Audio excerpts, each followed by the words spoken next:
Thank you so much. Absolutely, yeah.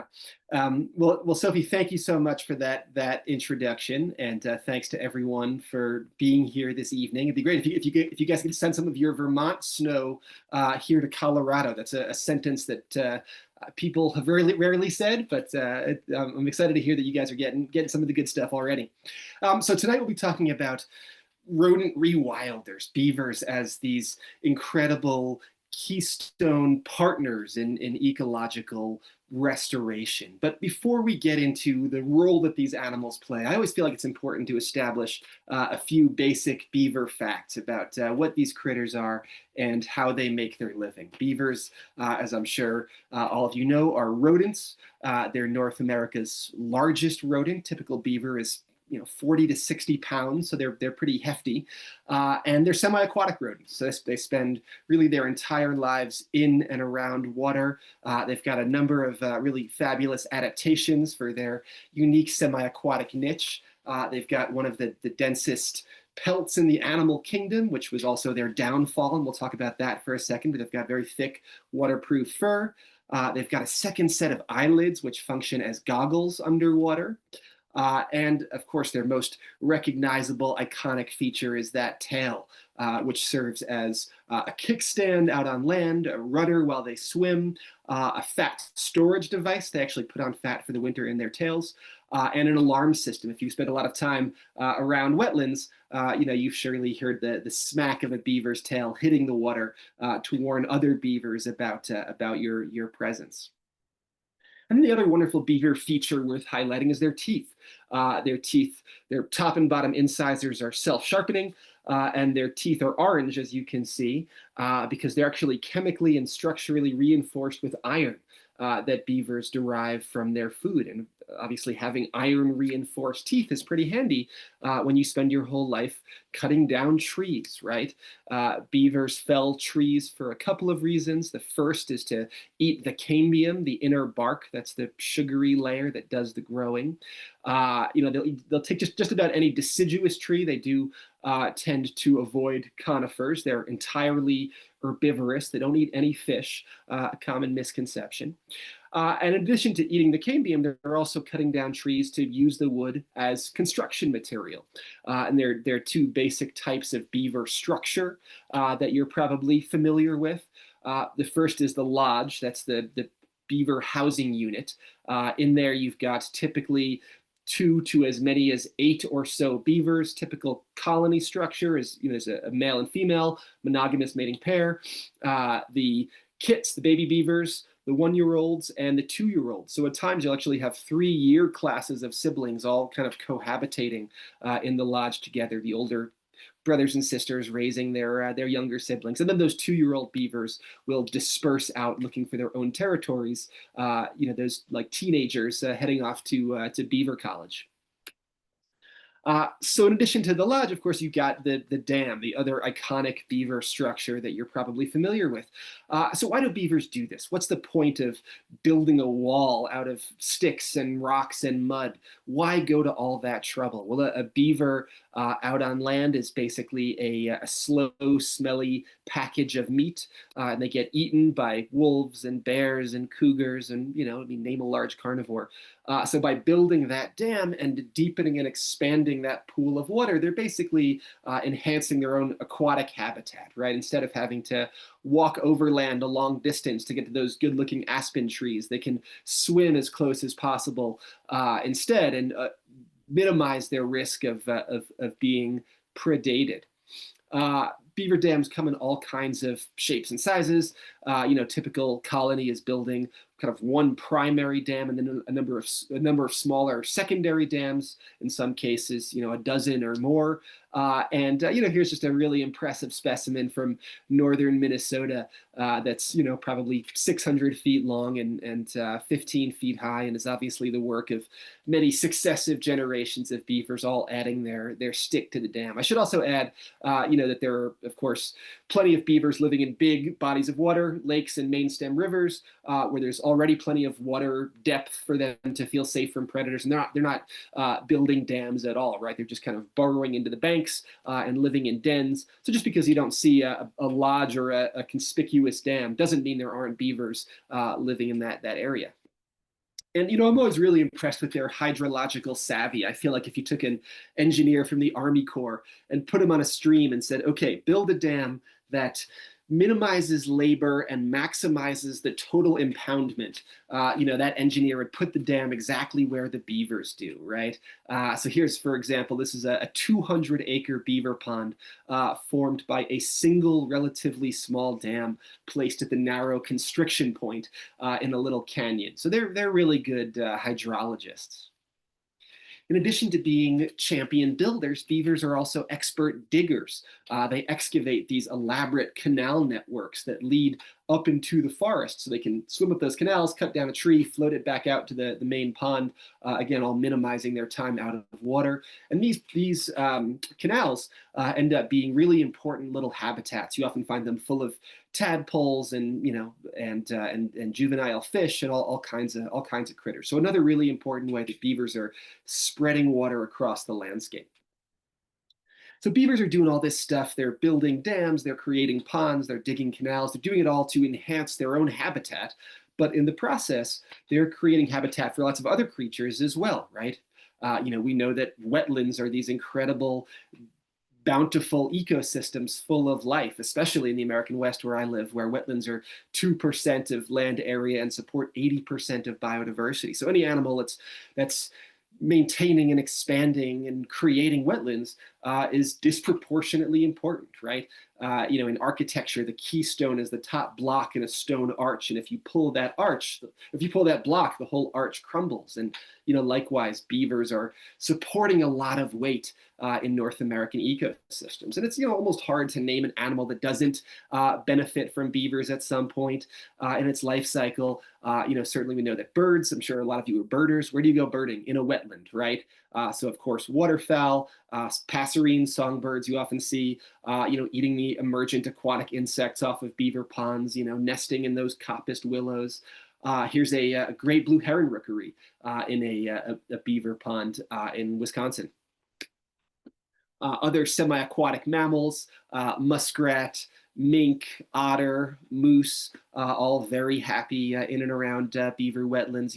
If you were to kind of map the distribution of, moose and beavers in Vermont or Colorado, they'd basically be one and the same.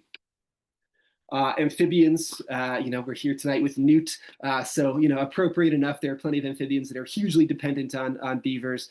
Here in Colorado, this is the boreal toad, our kind of iconic endangered amphibian. 90% of the boreal toad's breeding occurs in beaver ponds. So this is basically a beaver obligate, and you could say the same of many New England amphibians as well. So those are all kind of the classic, peer-reviewed biological connections that you can find written about in scientific papers. But one of the really cool things about beavers is that there's always something surprising and weird going on. These animals just make connections with so much of the animal kingdom. So here's one example of that. A few years ago, I was in Minnesota. Writing about these critters, and I visited with the National Park Service this old beaver pond where the beavers had left the area, the dam had broken down, the pond had drained, so you get this lush, wet meadow that's really good forage for moose and deer and other animals. But in this case, you can see that the lodge was left high and dry after that pond drained, and a pack of wolves actually moved into that lodge and raised their pups in the lodge. So that's beavers creating habitat for their direct predators. And then the other, hugely important beaver connection is with fish, right?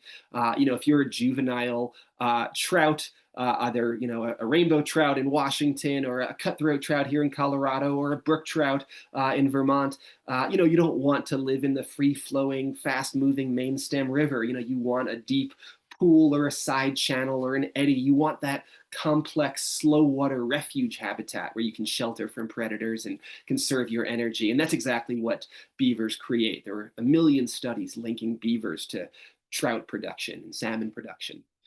Of course, one common objection that you hear from anglers and sometimes even fish biologists is, wait a second, we're trying to take dams out of rivers right now, not trying to put more dams into rivers.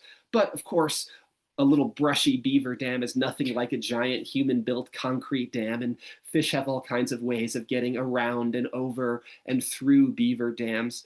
Here's a stream that I visited outside of Seattle a few years ago. Here's the Beaver Dam. Here's the upstream Beaver Pond, and here are the two freshly excavated coho salmon nests.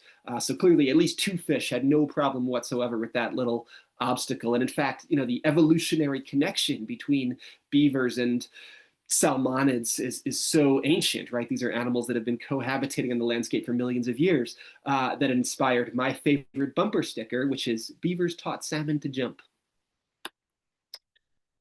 So what about benefits for us humans, right? Yeah, beavers create great habitat for fish and birds and moose and all kinds of critters. But what do we get out of it, right? We're kind of selfish animals. Why do we care about beavers?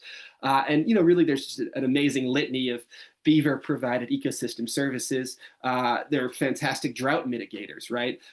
Here in the American West and in Vermont, we're losing our snowpack, right? And we need some way of keeping water on the landscape year round. And guess what? Here are these nifty rodents that build thousands of little reservoirs for us up in the high country, keeping that water on the landscape so that it gradually trickles into our rivers and lakes and streams and aquifers. I think that's a really important point as well, is that, when you look at a beaver pond like this one in the Roaring Fork Valley here in Colorado, there's 5 to 10 times as much groundwater being stored as visible surface water, right? As that water spreads out, soaks into the floodplain, is forced into the ground by the weight of the pond. And so that ability to both store surface water and recharge depleted groundwater is hugely important. A really important benefit, for you guys in New England is flood mitigation, which is a little bit counterintuitive. People think about beavers as causing floods, not controlling them. But you get a big pulse of snowmelt or rainfall racing downstream, and then it hits those beaver ponds, and it spreads out laterally, or is stored in the pond, or sinks into the ground. This is a beaver pond in Scotland, where Eurasian beavers have been reintroduced largely for their flood control benefits. So I think that's kind of amazing to contemplate, right? We've got these two hydrological problems exacerbated by climate change, drought on one end, flood on the other end, and beavers help mitigate both of them. They're great water quality improvement devices, right? Those beaver ponds give water a chance to slow down, and all of those suspended nitrates and phosphates and heavy metals and herbicides and pesticides to settle out and be entrained in many subsequent layers of sediment. Lots of studies about beavers improving water quality.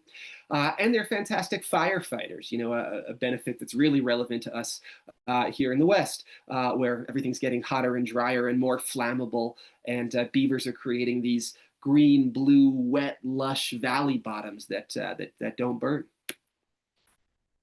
So, these days, nobody really knows exactly how many beavers live in North America, something like 10 to 15 million. So they're not an endangered species. They're not going to go extinct anytime soon. But then you start to wonder, wait a second, how many beavers did we used to have? How many beavers were here at the time of European colonization? We don't really know, but, the best guess that we have is that there were as many as 400 million beavers on this continent, perhaps a couple 100 million beaver ponds, which collectively impounded something like 230,000 square miles of water, which, for reference, is about the size of Arizona and Nevada put together. And one of the things I tried to do in working on this book was just reconstruct that landscape. What did North America look like with its full complement of beavers? And there's no question that it was this incredible, lush, amazingly biodiverse, watery wonderland. Lewis and Clark, for example, described seeing beaver ponds in every single tributary they saw, as far as the base of the mountains. These animals were unfathomably abundant and ubiquitous and influential. And then, of course, we wiped them out to turn them into hats, right? The fur trade begins in New England in the early 1600s and spreads pretty rapidly west and south across the continent, with fur trappers and traders annihilating beavers in every single body of water they encountered, which was both this hugely significant historical event, right? Every major event in American history prior to the Civil War, from the Revolution to the Louisiana Purchase to the War of 1812, has some kind of connection. Beavers were the commodity, along with gold and timber and cod in North America. So in addition to being this hugely significant historical event, it was also a profound ecological event, right? When you kill several 100 million beavers and all of those dams break down and all of those ponds drain, it was, undoubtedly this aquatic dust bowl, this catastrophic loss of habitat for moose and brook trout and wood ducks and all the critters we care about. So, by kind of the turn of the 20th century, beaver populations have reached their nadir. They're functionally extinct in the lower 48. They're just maybe 100,000 or so hanging on up in Canada, where people can't really get to them. But fortunately, right around then, we start to wise up and to say, hey, wait a second, these animals are more valuable alive than dead, as the great naturalist Enos Mills put it. And we start to reintroduce beavers and protect them from trapping, and their populations start to recover throughout the 20th century, which is great, except for one thing. In their absence, we've colonized all of the best beaver habitat, right? It turns out that good beaver habitat and good human habitat is basically one and the same. We both like low gradient stream corridors and broad fertile floodplains. That's where beavers create their ponds and wetlands, and that's where we like to stick our roads and railroads and power lines and farms and all of our infrastructure. And there's no question that when beavers and humans overlap, conflicts occur. I'd argue that we're the nuisance species more than they are, but no question these can be tricky animals to coexist with. Probably the most frequent beaver conflict is damming and road culverts, right? If you're a beaver, the road bed is like the world's greatest dam, and the culvert, that little pipe, is the leak in the dam. And beavers plug leaks. That's what they do. I'll note briefly that a few months ago, The Onion actually had an article about beaver conflict. More Americans moving away from urban areas for rural life, where they have escalating feud with beaver. So when your cause makes The Onion, right? You've really made it. But in a sense, the entire country is in this escalating feud with beavers, right? We kill tens of thousands of these animals every year for causing conflicts. The federal government, the Department of Wildlife Services, kills around 25,000 by itself, and private nuisance trappers kill, certainly tens, if not hundreds of thousands more. And I think that in the vast majority of cases, we can solve those problems in better ways. So, for example, lots of beavers get killed for cutting down trees, and I just don't think any beaver should ever be killed for cutting down a tree, right? That's just too easy a problem to solve with a bit of heavy gauge wire fencing. So here's a nice example from my town, Salida, Colorado, where the city had these beautiful old cottonwood trees, a preferred beaver food source that they wanted to protect from beavers. Okay, that's fine. They fenced off those cottonwoods, and then they left unfenced the non-native Siberian elm trees. So that's actually invasive vegetation management, using the beaver as your agent. I think that's a pretty cool example of creative, non-lethal thinking. When the problem is flooding, that's a slightly more difficult problem to solve. But there too, we've got some great options.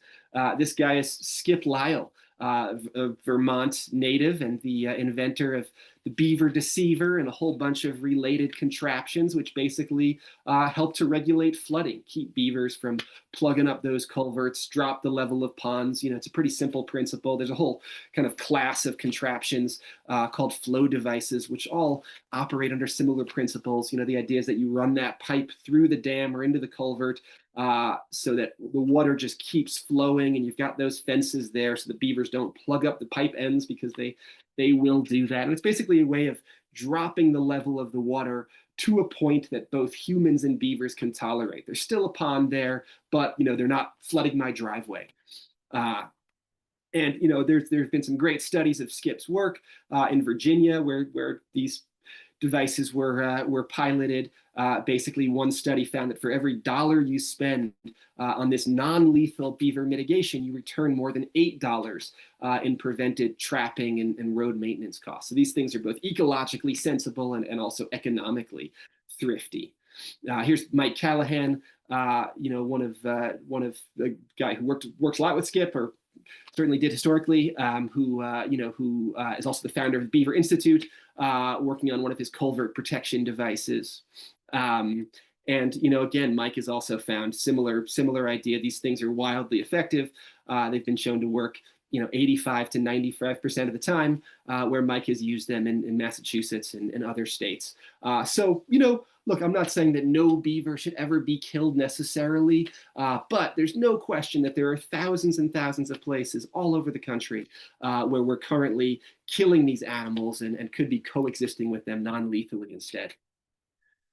So ultimately, you have to ask yourself, given how beneficial and important beavers are, why do we still kill so many of them? Why are we still so hostile to them? And I think it kind of comes down in part to our ecological amnesia. When we killed hundreds of millions of beavers during the fur trade, we changed ecosystems in ways we don't totally understand.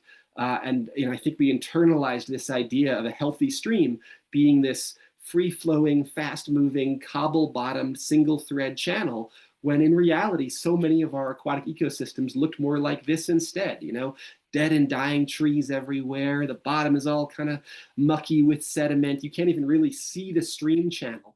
And yet, in so many places, both in the West and in New England, this sort of thing would have been more rule than exception. So we have to reconfigure our historical imaginations to better think about what our landscape should look like with beavers in them.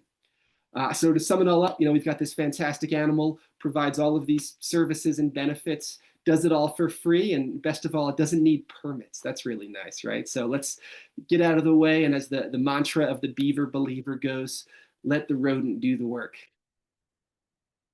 So with that, I'll stop sharing my screen and looking forward to talking to John and all of you guys about this. Wow, thank you so much, Ben. I love that so much. Beavers taught salmon to jump. But also just, you're talking about how much habitat they create. And I see that because I spend a lot of time in Northeast Wilderness Trust preserves, and where beavers have their, run of the place, and a lot of beaver wetlands, and all the dead trees standing and the cavities in them that ducks and raccoons and everybody's living in. So I loved hearing that they even made some habitat for wolves, either by accident or on purpose. So anyhow, John, back to discuss ways that these remarkable rodents shape ecosystems and kind of hasten the rewilding process. I just want to remind our guests on Zoom that questions may be submitted through the Q&A tab at the bottom of your screen. I'll start asking your questions of Ben and John right after their conversation. So if you have a question, please submit one at any time. Ben and John, to kind of kick off the next segment, I was wondering if you'd be willing to discuss what we can learn from beavers about healing ecosystems, or as Newt calls it, rewilding. Yeah, I mean, to me, one of the most profound lessons of beavers is how much work rewilded nature does for us, right? And that's not the only reason to restore beavers. Beavers have intrinsic value as well, right? They're incredible beings who are not subordinate to us. But I do think being able to argue that they control floods and fight fires and improve water quality. It's when you go talk to a county commission or a town council, that those are powerful arguments to be able to make. And of course, you can make those arguments about all kinds of natural systems and species, from oyster reefs, which buffer storm surges, to freshwater mussels that filter out pollutants and improve water quality, to restoring natural fire cycles to improve the health of our forests in many places, right? And so to me, I feel like beavers are just a great, maybe even the prime example of how working with nature and with wildlife rather than fighting it at every turn, can really lead to improved outcomes for humans and healthier ecosystems generally. I don't know, John, how do you think about that question? Yeah, well, thanks, Ben. And your presentation was fantastic. Learned a lot. I love where you ended with that, and something that we use, or a way that we describe rewilding at Northeast Wilderness Trust, is a process of healing nature, where, as you just said, people work with nature rather than work against it. And in many ways, the beaver is kind of emblematic of that idea and that ethos of allowing this particular species, who's so wildly beneficial to so many other species and to the landscape itself, to do its own thing rather than get in its way. And so beavers are just, they're that perfect symbol to me of what rewilding holds in terms of its hopefulness and its promise for restoring ecosystems and letting nature heal, which is, to bring it back to our work, that's kind of the business of Northeast Wilderness Trust, protecting places as forever wild and letting them rewild and letting nature heal over the course of time. Yeah. So I think a common theme that I heard in your presentation and what often comes up about beavers is this idea of coexistence. And so I want to start by just telling a little bit of a very, very brief story, an experience that I had this summer. I was camping with my 9-year-old son, and we got up before sunrise, and we got on our canoe, and we were going along this little pond here in Vermont, in an area called Groton. And we saw a beaver swimming next to us, and there was a pair of loons. And it was just one of those real magical moments, especially very special spending it and experiencing it with my son.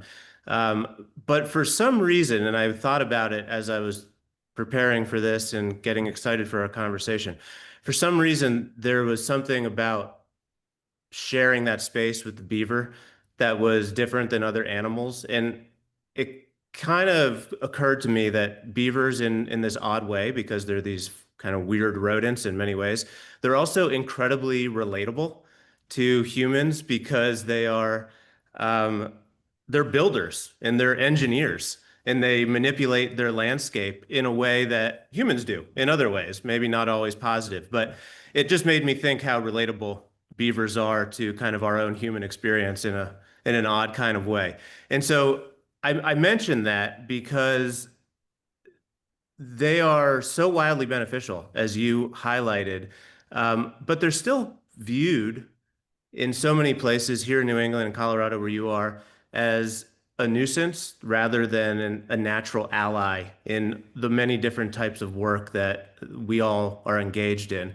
And so you touched on some of these, and I'm hoping you can expand a little on some of the biggest opportunities to shift that narrative of beavers being allies in our work to conserve the land and rewild and restore nature. And I guess I just ask you a personal question. Are you hopeful about changing that narrative as we work to do these various conservation initiatives? Yeah, I would say that certainly I broadly am hopeful. I think that's one of the great things about beavers, is that they're relatable, as you say, and they're also just this incredible testament to the power of conservation, right? I mean, here's this animal that we virtually wiped off the face of the earth, and now there are 10 million of them. Granted, that's a couple 100 million fewer than there should be, but still, they have made this remarkable comeback. And I think those sorts of stories of resilience are really powerful, and they prove the value of conservation and why this work is important. I mean, as for coexistence opportunities, look, there are so many great ones. I think that one of the amazing powers of beavers is that you can really make a lot of progress on a very local level, right? These are not like some federally endangered species like wolves, that require a lot of, Fish and Wildlife Service intervention, right? I mean, like this is, we're in this period where, we can really expect, no help and quite a bit of harm on the federal level for conservation. But, fortunately, beavers kind of operate below the radar, right? Their fate is really controlled by individual private landowners and town councils and county commissions, all of these little local agencies who manage roads, right? Because again, roads are, where so many beaver conflicts occur in the form of damming and those culverts. And so, there are so many great case studies out there, some of which I relate in the book, of, conservationists and beaver advocates going to, a single city council member and saying, hey, what if we tried a beaver deceiver, in downtown Martinez, California, and hired Skip Lyle to come out and solve this conflict for us non-lethally, right? You don't have to convince, some giant monolithic federal bureaucracy that conserving beavers is a good idea. You can do it by, just convincing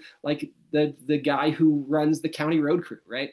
And so I think that's a big part of why beavers give me hope is that they just operate at this this level below the kind of the radar that I think is actually where a lot of change happens. Yeah, well, thanks, Ben. And I love that you referenced Skip. At Northeast Wilderness Trust, we've actually worked with Skip as Oh, well. We great. got him Yeah. to That's install a beaver deceiver. For those on the call that live near southern New Hampshire, you might be familiar with our Binney Hill Wilderness Preserve in New Ipswich, where we worked with Skip on that property to install a beaver deceiver and keep some beavers happy and alive rather than getting trapped and removed when they were flooding a road down there. So good example of that. Ben, are you aware of any particular examples of active reintroductions of beavers still happening? And do you have any stories about, I think you've heard like the old stories of them literally being dropped out of helicopters with parachutes in the middle of wilderness areas. Do those kind of things still happen? Are there active reintroductions that you're aware of and you've been tracking in your work? Nobody is air trapping beavers anymore. I think that ended in the 50s, but there's certainly plenty of active beaver reintroduction really happening in the West, right? I think that the East and the West are very different beaver geographies for various reasons, and we can talk more about that because I know you've got some experience on ranches out there as well. But I'd say that one broad difference is that I think the East just has a lot more beavers, right? It's a wetter landscape. There's more habitat out there.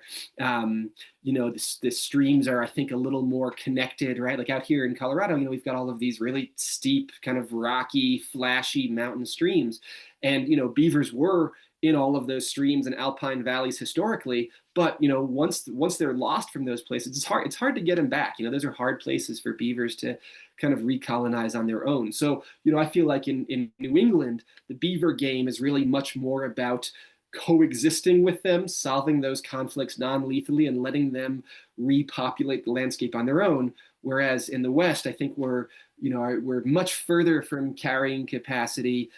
We've got many more stream systems that just lack beavers altogether. And so that's why you see, states like Utah, California, Washington, Wyoming, New Mexico. I mean, just name a Western state, and they're moving beavers around the landscape. So yeah, the active beaver relocation and reintroduction, that's really happening in the West, whereas in New England, it's just, can we live with these animals without killing them? That's the game. Yeah. When I lived in Colorado, so I was in Southwest Colorado, desert environment. I lived in Yeah. Cortez. Oh, And I was working with ranchers in my former professional life.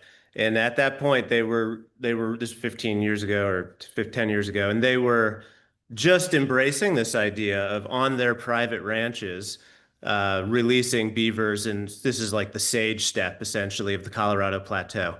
And they were doing that to really allow its, as you explained, reconnect watersheds, replenish aquifers, and retain water during droughts, which is, of course, a big threat in the Southwest. Um, all right, so I want to ask another kind of coexistence question.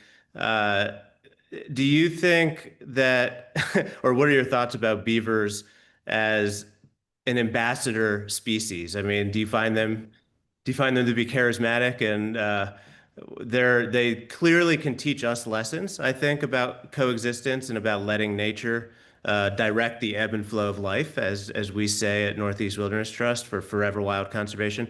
What do you think about beavers as a contestant for one of the more uh, relatable ambassador species for this kind of work? Yeah, as you know, as you said earlier, they are relatable, right? Beavers and humans were the two species kind of most fanatically driven to micromanage our environment. So they're pretty sympathetic. They live in these nice little nuclear families, with ma and pa and brother and sister. I mean, I think that from a rewilding perspective, so one of the chapters of Eager is set in England and Scotland, where Eurasian beavers have been reintroduced in recent years. And there, I mean, rewilding is kind of a term on everybody's lips up there or out there. And I think that a lot of the people who work with beavers in the UK, really do think about beavers as being great ambassadors for the subsequent reintroduction of potentially more challenging species like lynx and eventually wolves, animals that might prey on some livestock, because beavers, they're furry, they're friendly, they're relatively benign, but they do cause some conflicts. And so, if we can learn to set up the institutions and partnerships and relationships that allow us to manage beaver conflicts in Scotland, maybe those same relationships and partnerships will carry over, when we do lynx someday or wolves, many years in the future. And so, I think that notion of beavers as almost this rewilding gateway drug in the UK is a pretty powerful one in the conservation community there. And you could imagine that in New England with the reintroduction of cougars potentially, right? Another potentially challenging species that we have learned how to live with and just need to implement those coexistence strategies. Yeah, I look at it the same way. I think beavers can, in a non-confrontational way, in many cases, can teach us a lot of lessons about coexistence. Yeah. At Northeast Wilderness Trust, we do talk a lot about one day welcoming home cougars and wolves, the missing carnivores of New England, and what that would look like. And I think there are a lot of lessons that we can learn today about coexistence with wildlife and wild processes from beavers as a stepping stone to other reintroductions. So I'm going to shift a little bit, and your most recent book on road ecology crossings, and I want to link it back to beavers though, and I want to ask. Everything connects to beavers. They touch upon every subject imaginable. Yeah. Yeah. So I read in just researching for this conversation a staggering statistic on your website that 1 million animals each day are killed by road cars on roads. Cars, yeah. Yeah. Daily in the United States. And so I'm just curious, what is the interaction between beavers and roadkill? I mean, I imagine they're as common as other animals in terms of the impact of roads. And do you see that as a major impediment to beavers kind of recolonizing their traditional territories? Yeah, definitely. I mean, especially the beavers that you see most often getting hit are those 2-year-olds. Those subadult dispersing beavers, right? Who leave their home lodges. They're looking for their own territory, and they end up crossing a road and get whacked, unfortunately. And I mean, to me, I'm like such a kind of an infrastructure nerd, but I think about culverts all the time. And to me. So a lot of those roadkill conflicts are caused. Oops. um, are caused by undersized culverts, right? A beaver's moving downstream, hits that road, just bumps into a little narrow corrugated metal pipe, can't get through it or doesn't want to go through it, goes up the road bank and ends up on the pavement and gets hit, right? If you had a nice big culvert, the beaver would potentially feel more comfortable moving through it. And it turns out that bigger culverts solve all kinds of problems, right? They're better for fish passage, and they're also better for our infrastructure. I mean, in Vermont, I'm sure everybody on this call recalls Irene, right? When a huge amount of flooding occurred, and I think something like 900 culverts in Vermont were just blown out because they were too small to handle all of that runoff and debris. So it's this huge infrastructural problem. So, I always feel like, it's bigger, better culverts are one of those incredibly niche topics or solutions that would solve so many issues simultaneously, from wildlife passage to climate proofing our infrastructure. Let's get some bigger culverts on the landscape, and the beavers would like that too. Yeah, more permeability with roads. And Yeah. we talked a lot about not only undersized culverts in New England, but hanging culverts, which cut off connectivity for smaller amphibians. And I don't know, maybe they impact beavers being able to climb up into those as well if they're really perched up quite a bit. Yeah. Um, you mentioned about how important beaver ponds and beaver associated wetlands are for fish. And perhaps this is an obvious question, but I think it's still valuable to talk about. What is it about beaver dams that allow fish to get through them and that they've co-evolved over millions of years together? Why are they so different than man-made dams? Yeah, I think it's a great question. I'd say a couple of things. First is that they're permeable, right?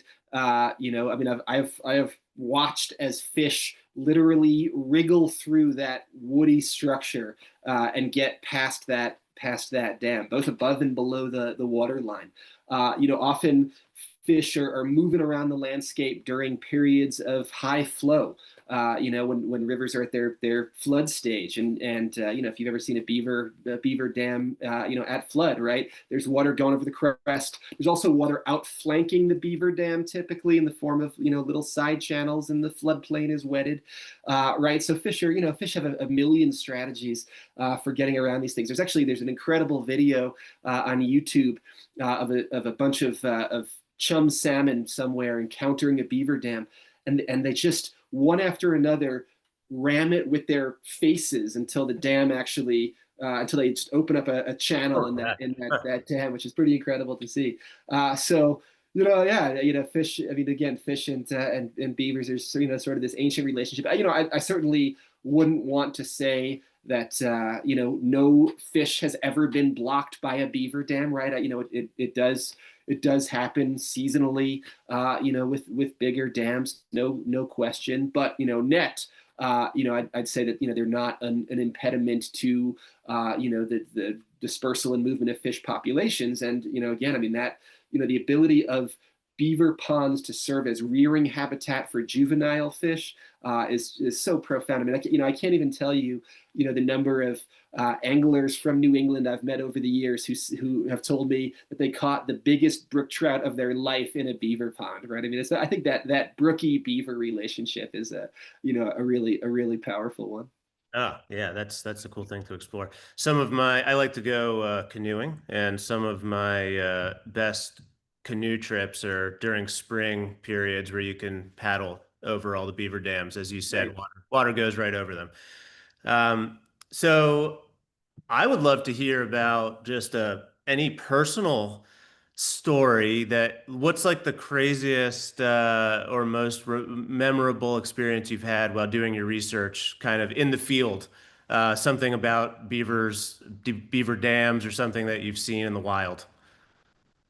Yeah, that's a neat question. I mean, look, as I said during that wolf slide, I think one of the great things about beavers is that that you just can't not see something weird or surprising or interesting or cool. So I'll give you a Vermont example. I was hanging out with Skip Lyle, some years ago when we were at Skip's. We were kind of exploring Skip's property. Skip's got this amazing wetland on his land with at least one beaver colony, and I think there are actually multiple lodges.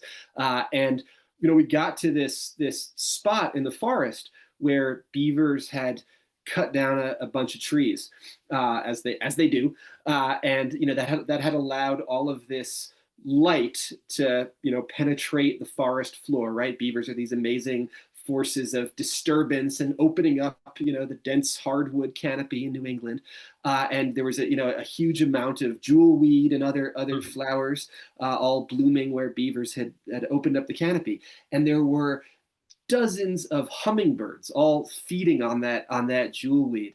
It was just this I've never seen so many hummingbirds in my life, and I've never seen a peer-reviewed scientific paper about the relationship between beavers and hummingbirds.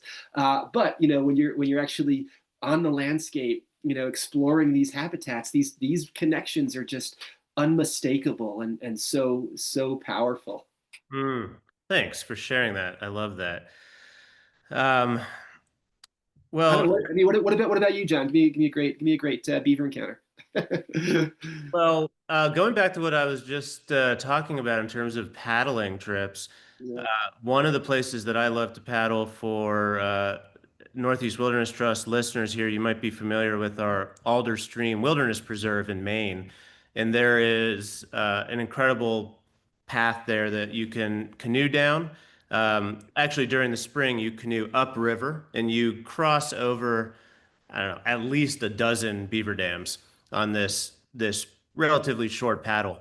But it's only feasible unless you want to get real wet and get in and out of your canoe many times, to do it in the springtime when the water is overflowing all the beaver dams and you can just kind of huff it over them and not get out of your canoe, which is nice.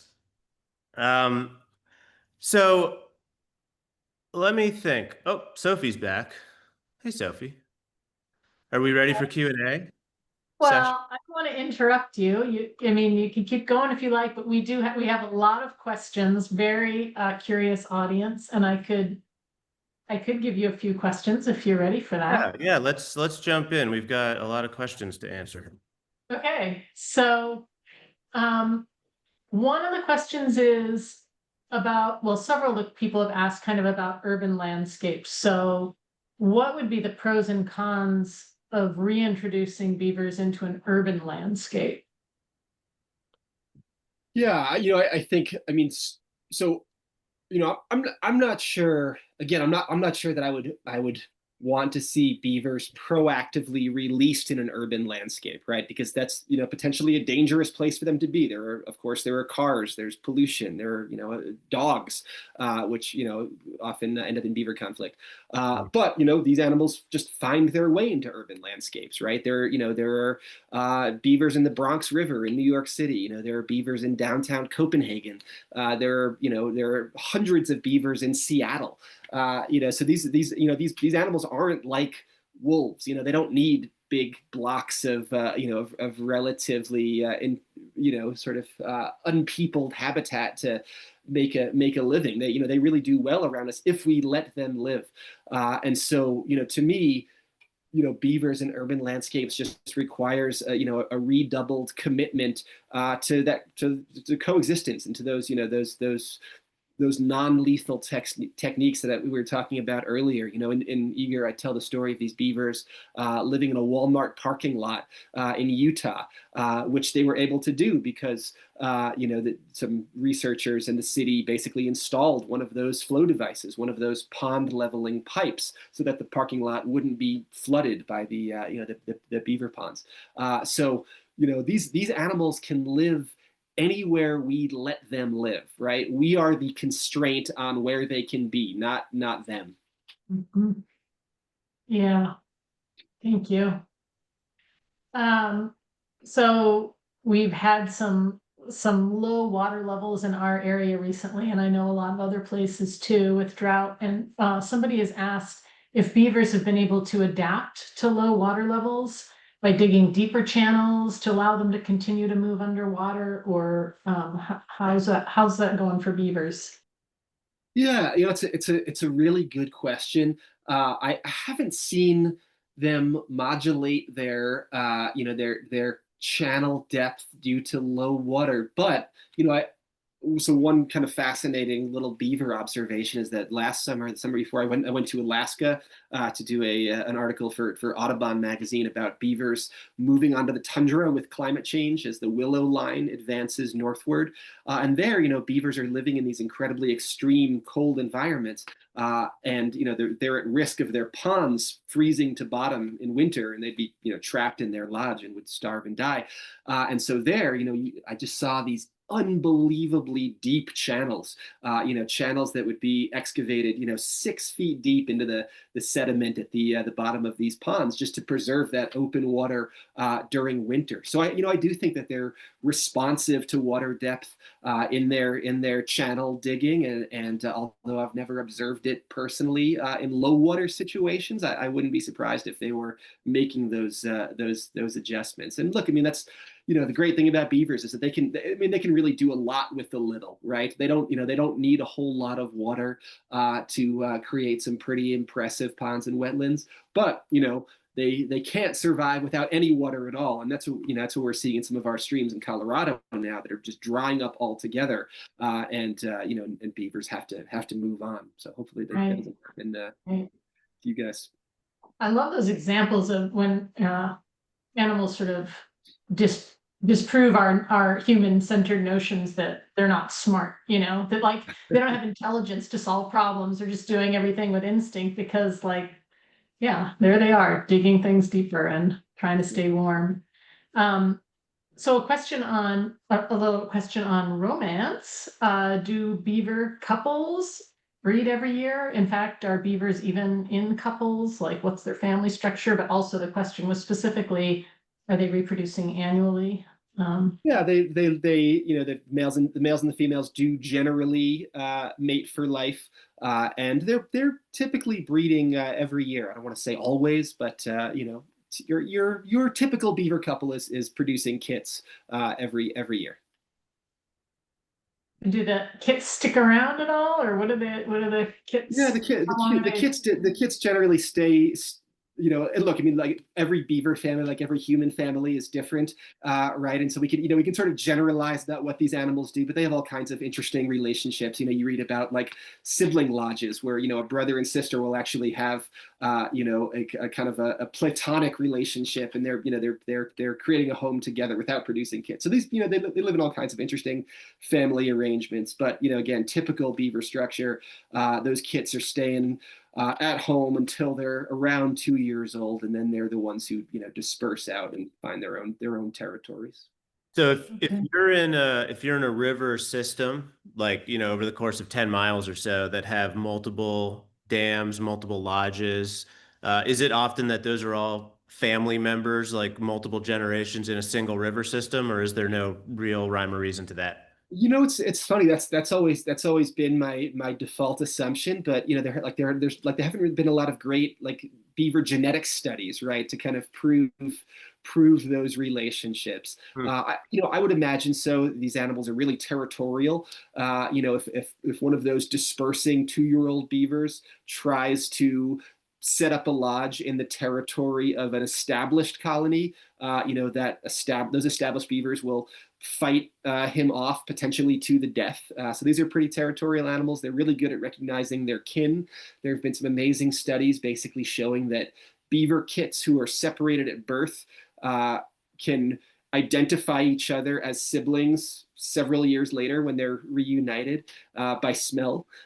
So these are they're very kin-oriented animals. So my assumption is always that when you see a whole bunch of colonies stacked up on a stream, they're probably related somehow. But who really knows? So one of our participants asked, once beavers exhaust their food supply that's right, on the edge of the water, how far into the woods have they been known to go? And what do we know about how young beavers find new suitable waterways? That really sounds like 2 questions to me. But anyway, yeah. Yeah. How far in the woods do they go? Yeah, it really depends on what food they're trying to access, right? So, so beavers are what scientists call choosy generalists. They've got a few species of tree that they really like. Although again, they'll take just about any deciduous tree. And those preferred species, right? The kind of the classic ones, are anything in the poplar family. Aspen, cottonwood, poplar. Some birches. Also willow, of course, is kind of the other famous beaver tree. But here in Colorado, one thing that I've observed very clearly is they have a really strong aspen preference. If there's aspen anywhere nearby, they will go distances that you almost wouldn't believe for aspen. I mean, I've seen them go several hundred yards from a stream, risking life and limb because we've got plenty of cougars out here just to get to that aspen stand when there's plenty of totally adequate willow right by the right along the stream bank. So they've definitely got their preferences, and they'll go a much longer distance for trees that they prefer. They're also the other interesting thing is that they'll go farther when a stream has steeper banks, right? Because if you're a beaver, you're dragging that tree back to the pond. You don't want to drag a tree, 500 feet over flat ground. If you're skidding it down a slope, that's a whole lot easier, right? So they go farther from the stream when they can work with gravity, which, I think to your point, Sophie, about these animals being really intelligent, is just a powerful demonstration of their problem solving. I had a experience in the Adirondacks in the Five Ponds wilderness, tons of beaver all over the place. We were hiking, it had to be 150 feet above this water body, kind of on a cliffy outcrop. And up there was a stand of poplars, and we saw a beaver trail all the way on top of this, basically a cliff. And they were climbing all the way up there, cutting these trees down, and I don't know how they get them down, but there was an example of not only them traveling far distances, but also traveling quite high distances to get to whatever their food preference is. That's incredible. Cool. Very cool. So I'm going to use my position here to interject a question, which has to do with what you touched on about the beavers, like sometimes chewing down some invasive species. I have a friend who is very confident that she has seen Japanese knotweed branches on beaver lodges.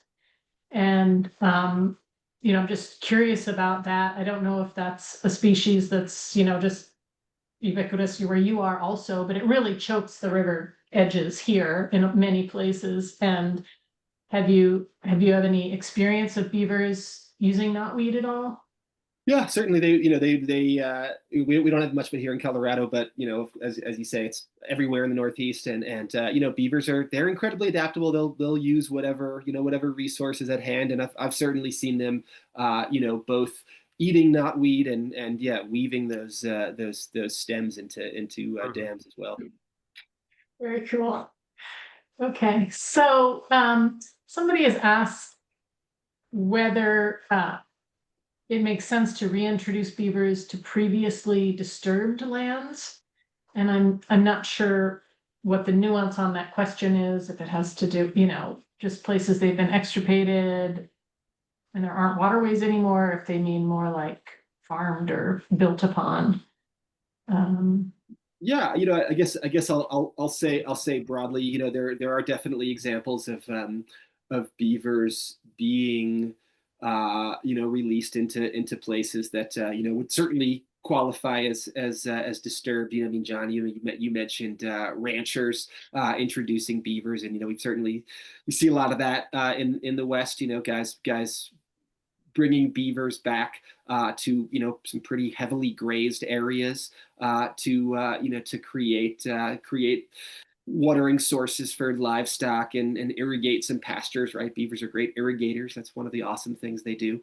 I've heard there's some interesting case studies. These aren't really beavers being reintroduced, but beavers being present at historic mining sites, including Superfund sites, where, guess what? Those ponds are settling out heavy metals and improving downstream water quality and contributing to site cleanup, which is pretty cool to think about. So again, these are pretty urban critters who do pretty well in all kinds of situations, and the disturbed landscapes are one of those situations. I mean, I will say that look, I mean, that's not to say that beavers can thrive in every circumstance, right? You would, I mean, certainly here in the West, you'd say that overgrazing of stream banks, especially on public lands, is a huge constraint on beaver population expansion, right? Beavers have to have riparian vegetation to eat and to build with, and if cows mow all of that down, there's not a whole lot they can do. So I don't want to say that beavers are immune to disturbance. They're not, but they are pretty resilient animals who flourish in a wide range of conditions, right? I mean, these are animals who live everywhere from the deserts of northern Mexico to the tundra line in the Arctic, right? Amazing. Another way they're like people, right? Yeah. So somebody's just asked another kind of just general beaver question, which is how long do they use the same lodge, and what causes them to move to a new spot, make a new lodge somewhere else? Yeah, good question. They can move for a variety of reasons. I think generally when a lodge has been occupied for a long time and then it suddenly becomes abandoned, those beavers have probably died. They've either been killed by a predator. Sometimes you'll see, one member of the colony will be killed by a predator, and the whole colony will just decide, what, this isn't a safe place anymore, and they'll move on. They also get disease. We don't know a lot about beaver disease dynamics, but we do know they're really susceptible to tularemia. That's kind of the main disease that beavers get, which can just wipe out a watershed. These are animals who are living in very close quarters with each other, and they're pretty susceptible. So that's a common source of beaver mortality. I think more common than maybe we realize. One persistent, what I would say is a myth about beavers is that they'll exhaust their food supply, right? You hear that a lot, that they eat themselves out of house and home and then have to move on. And I really don't think that happens. Maybe once in a while, but generally speaking, beavers are fantastic rotational farmers, right? Because they're such good irrigators, they're spreading water out. Guess what? They're contributing to the growth of the same riparian plants that they eat. So, one year they'll, grow the willows on the south side of the pond and eat the willows on the north side of the pond. And then they'll, the next year they'll, kind of rotate where their activity is. So I really don't think, I think that they're, producing at least as much food for themselves as they're consuming. And, and the notion that they do frequently exhaust their food supply and have to leave for that reason. I just don't think that happens, especially in in the Northeast where there's pretty dense vegetation. Yeah, that's really interesting because I heard that myth. I thought that was going to be the answer to the question. Yeah, That's great. it's very, very Somebody had asked, how do they travel for food when the ponds are iced over? Like, do they go through canals or inlets, or are they still looking for food in winter? Yeah, so actually what they do is that they don't hibernate. They in fall they'll assemble what's called a food cache. So fall is their busiest time. They'll cut a whole bunch of stems and they'll basically stash that stuff in the pond. Typically kind of like with the butts of the sticks jammed into the bottom, and you'll often see those willow branches or whatever poking up out of the pond. So if you see a whole bunch of cut food assembled in front of a lodge, that's a good indication that those are active beavers who are prepping for winter. And then they'll just spend the winter going from lodge to that food cache at the bottom of the pond under the ice, right? Like little Arctic seals. And they do, every once in a while they'll kind of pop out. They'll, you see them like break through the ice. They will forage in winter on land occasionally, but for the most part, they're just relying on that food cache that they've stashed in the pond. So, thank you so much. Just like peppering you with questions. Like people are very curious, These are so great. These are great questions. Yeah. it's gonna keep going. Um, so somebody said after more than a century absence of two primary beaver predators in the east, cougars and wolves, might there now be differences in the habitat selection and movement ecology of eastern and western beaver populations? Yeah, it's a good question, right? Like how much do beavers respond to the presence of predators? It's a really interesting question. I yeah, I don't know. I mean, I think that wolves are kind of really probably like the most iconic beaver predator. This is not really answering the question. It's just kind of like riffing on what the question makes me think about. But there's some amazing studies of beaver wolf dynamics in Minnesota. The Voyagers Wolf Project.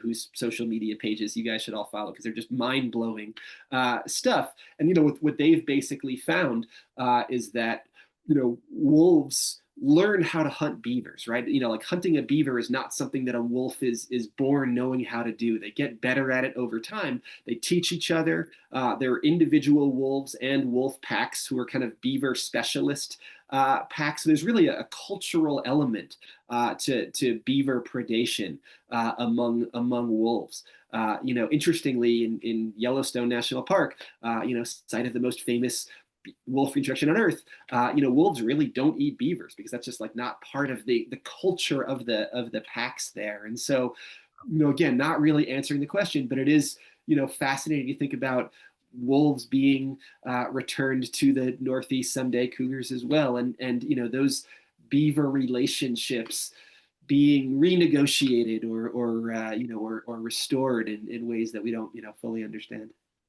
Yeah, they may take time if Right. those animals are ever welcomed home to New England. While we think of beavers as the natural prey of those species, it may take some time for them to relearn how to hunt beaver in this type of ecosystem. Totally. Yeah. I mean, wolves are kind of the ultimate cursorial predator, right? Which means they chase down their prey. We can all picture like the wolf pack chasing after a moose or an elk, whereas catching a beaver is a totally different skill set, right? You're just kind of like hunkering down next to a canal or a dam, waiting for that animal to come out and then plucking it up. So it's as you say, John, it is this thing that they just have to learn over time, and that they'll have to relearn when they come back to the Northeast. So interesting. So, somebody's asked if you can discuss a little bit the cyclical nature of beaver ponds over time. Yeah, that's one of the really beautiful things about beavers is just how cyclic their environments really are. Right? I mean, you can imagine, beavers show up, on a stream. They build that dam. They create that deep pond. And then, over time, that pond starts to fill in with sediment a little bit and becomes, a little bit marshier or swampier. Maybe the beavers, are maybe the beavers die or move on, and and that marsh becomes a wet meadow and is eventually reforested, and the whole cycle begins again, right? And at every stage, beavers, that cyclic nature means that those ponds are supporting a different set of species, right? That when they initially build that dam and create that primary deep pond, that's fantastic brook trout habitat. And as that pond fills in with sediment and becomes a little bit shallower, and as water spreads out laterally down to the floodplain, now you've got great amphibian habitat. And as that marsh transitions to a wet meadow, now you've got great moose and deer forage, and along the way you're supporting all of these different, avian communities as well. So that cyclic nature, I think, just creating different habitats for different critters at every stage in the process, that always, blows my mind.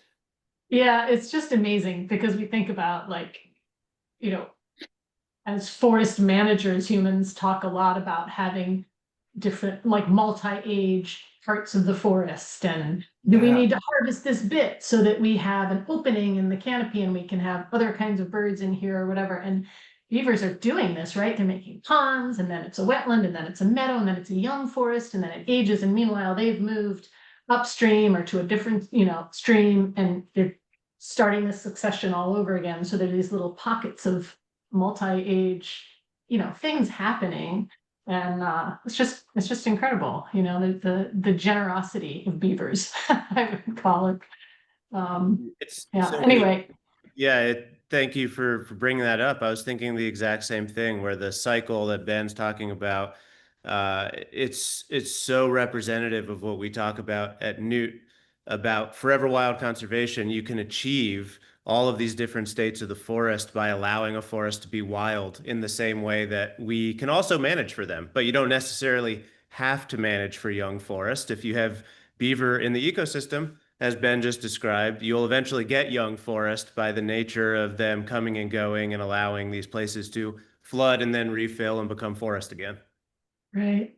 Yeah, yeah. I always feel like the best analogy for beaver is not necessarily another wildlife species, but actually fire, right? This natural disturbance event and regime that regenerates forests and triggers these incredible cyclic changes. Mm-hmm. Well, I'm going to tell you, we're going to wrap up in just a few minutes, but and we'll be finished by 8 o'clock. But we'll just squeeze in a couple more of the terrific questions that people have here. So somebody is wondering about, oh yeah, so bank beavers. So when paddling a lake shoreline with rocks, I saw a beaver that seemed to be living in a hole or den up off the water, not in a lodge. Have you ever seen that? Is that common? Was this even a beaver? I don't know. That's the Yeah, question. certainly in lakes and big main stem rivers, they'll just burrow into the banks and live in those bank dens or bank lodges very, very happily. Very cool. What else do we have here? Oh, yes, I meant to ask you. So how prevalent, if at all, are beavers in the global south compared to the global north? Yeah, so there's a population of non-native beavers at the southern tip of South America in Tierra del Fuego. This landscape shared by Argentina and Chile. They were introduced in the 1940s to establish a fur trade. The fur trade never took off, but the beavers went crazy, and now there are hundreds of thousands of them. They're kind of steadily advancing north on the Argentine steppe, just building dams in these places that have no trees whatsoever, just entirely like mud and grass dams. And they're actually kind of unfortunately an ecological disaster. We have look, like one of the cool things about North American ecosystems is how well adapted they are to beavers, right? If you cut down a willow or a beech and it coppices, it sprouts all those shoots. I mean, that's an adaptation to beaver disturbance, right?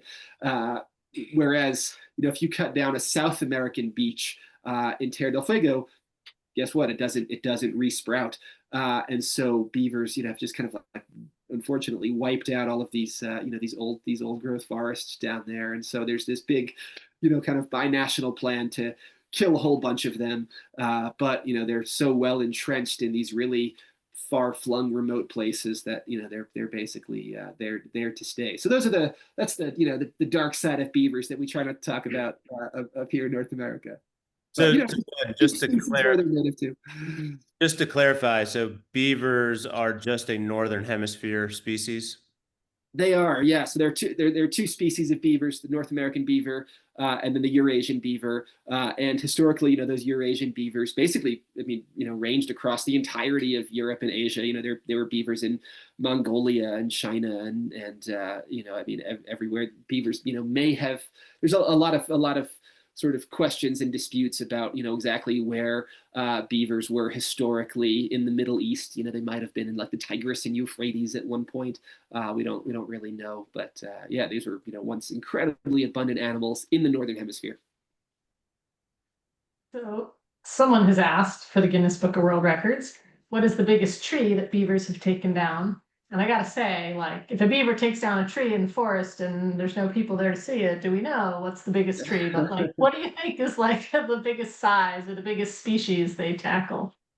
Yeah, it's a good question. I don't know what the DBH. I'm just gonna punt on that one. I'll answer a different question, which is what's the largest beaver dam in the world? And there's one in Alberta, Canada, that's more than a half-mile long. So Wow. pretty impressive structure. But I don't know the answer to the tree question. Yeah, It's a good one. that would be hard to know. Yeah. So we've only got 3 minutes left before we're going to start wrapping up. But you mentioned the pollutant filtering capabilities of beaver dams, and somebody's asked, do you know of any indications that this increases pollutants in beaver dam ecosystems at all? Or like what happens to those pollutants that are getting filtered out is what the participant wants to know. Yeah, it's a really good question. So let's see. So it depends on the pollutant, right? So of course, like one of the pollutants we're most concerned about, globally and certainly in New England, are nitrates. All of that nitrogen runoff, from agricultural landscapes, lawn fertilizer, even car exhaust, you name it. And one of the amazing things that happens in beaver ponds is that that stuff is basically converted to nitrogen gas, which is 78% of our atmosphere. There's just that there are these bacterial communities in beaver ponds that and this is like a good question for a biochemist, but that basically render that that nitrogen runoff harmless gas. As for the other stuff, the phosphates and the heavy metals and the herbicides, I mean that stuff is just getting sort of entrained in sediment, right? Lots of sediment is settling out in these beaver ponds, and that stuff is just getting buried over time.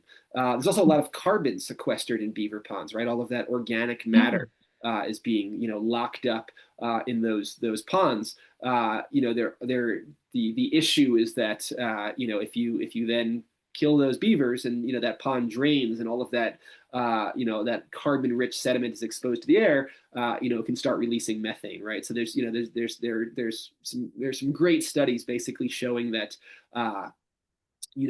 active beaver wetlands are carbon sinks, whereas inactive beaver wetlands can become carbon sources as the stuff that they've stored decays. And so that's to me that's a good argument for keeping these animals healthy and on the landscape. Yeah. Excellent.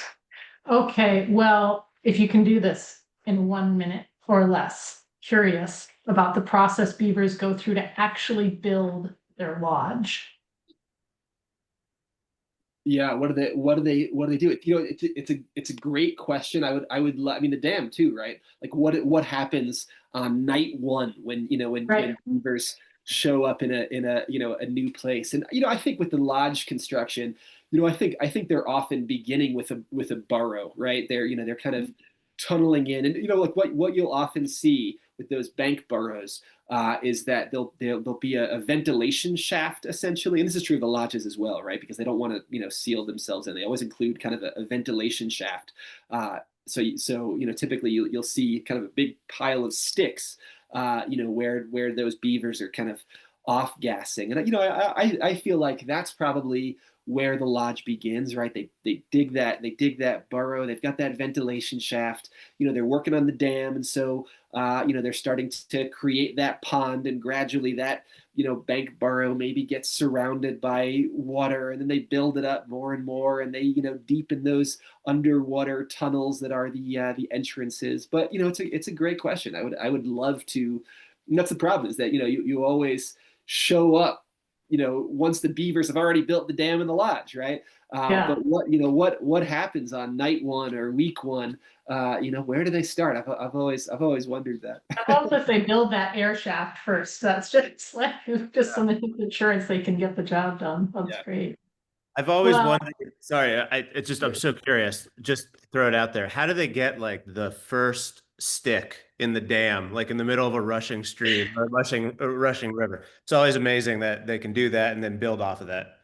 It totally is. Yeah. I think they're just kind of like I think they're starting with the longer pieces, those longer poles, and I think that they're just kind of jamming the butts into the stream bed, kind of like at maybe a 45-degree angle, up current. They're also using a lot of rock. I think the other thing people don't realize about beaver dams often is just how much rock they're incorporating. I think sometimes you'll see these very rock intensive dams where I almost feel like they're laying that rock foundation first, so they can kind of like wedge those sticks, in and amongst the rocks. So Right. yeah, they're just unbelievably, resourceful critters. It's incredible.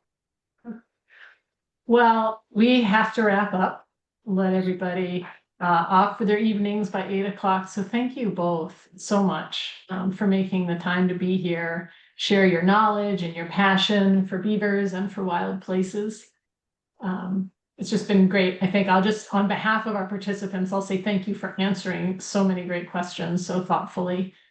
And to everybody who's out there participating in Zoom, thank you so much for showing up tonight. It's just great to have this turnout and such good questions for our conversation. On behalf of Northeast Thank you all so much. Yeah. Oh, yeah. No, go ahead. No, just to say, thanks Sophie for facilitating. Thanks to John for the great conversation, and thanks to all of you for being here and for the great questions. Likewise, Ben, it was great. I learned a lot. I really appreciate you being here. All right, thank you guys.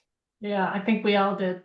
So on behalf of the trust, everybody, thanks for caring about wild creatures and wild places, for spending an evening, learning with us about beavers and their incredible role.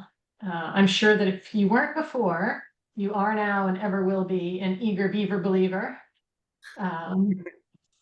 You'll be sent an email with your registration with information on the webinar, the recording, and some future speaker series events and other Newt happenings.